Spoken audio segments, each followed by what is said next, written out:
Okay, time to react to another propaganda video.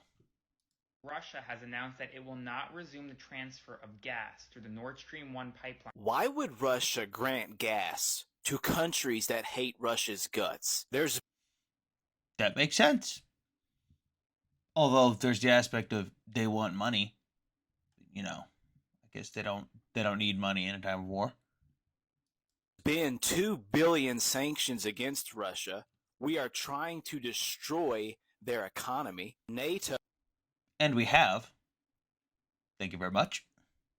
for the last 15 years, have put troops on Russia's border asking for violence.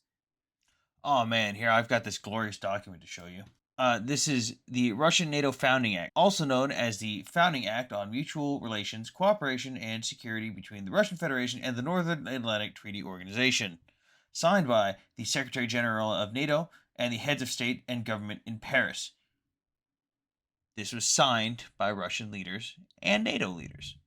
Now, if you read this document, which I highly encourage you to go through, because I'm sure that the guy who made this video has no idea what he's talking about, has never even heard of this document, doesn't even know that it exists.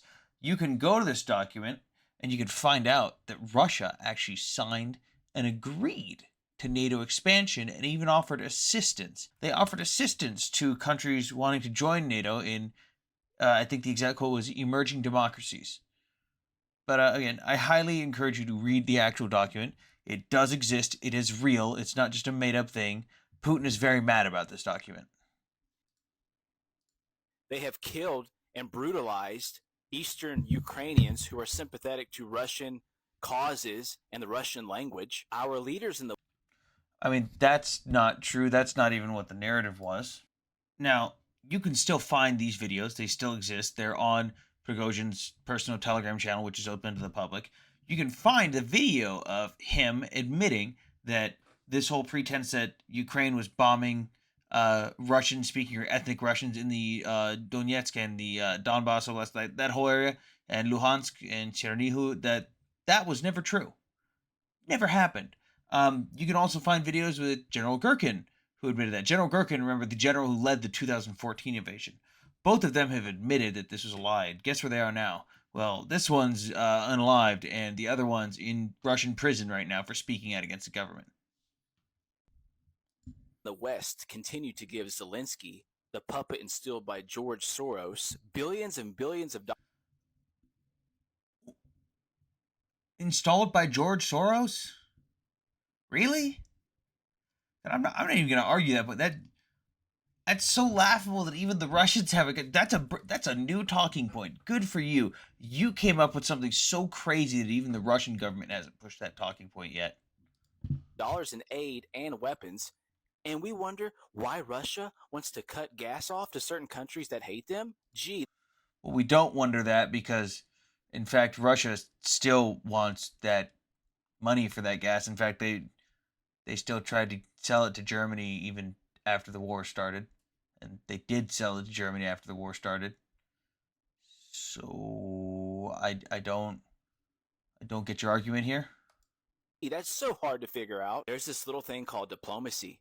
Maybe Western leaders should come to the table and talk, the old-fashioned thing. Even if you don't like the other person, you come. Now here's Russia's idea of diplomacy. Imagine that I walk into your house. You're chilling in your living room.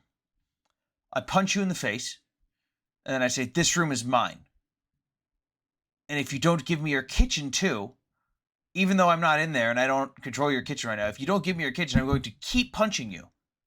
So you better give me your kitchen or else I'm not going to stop. That was the diplomacy that Russia offered. Russia came with China's 12-point plan that was offered. And here, I'll show it to you. China had a 12-point peace plan that they offered. But part of that 12-point peace plan was giving up more land than Russia even controlled at the time. Now, I don't think it's very fair that the guy that walks into your house and punches you in the face and steals your stuff gets to dictate that he can take more of your stuff and then he'll say, I don't think it's fair to let the bully negotiate like that. But I don't know about you. That's my idea of diplomacy, is not letting the bully do what he wants and get what he wants. But continue to stay brainwashed, I guess.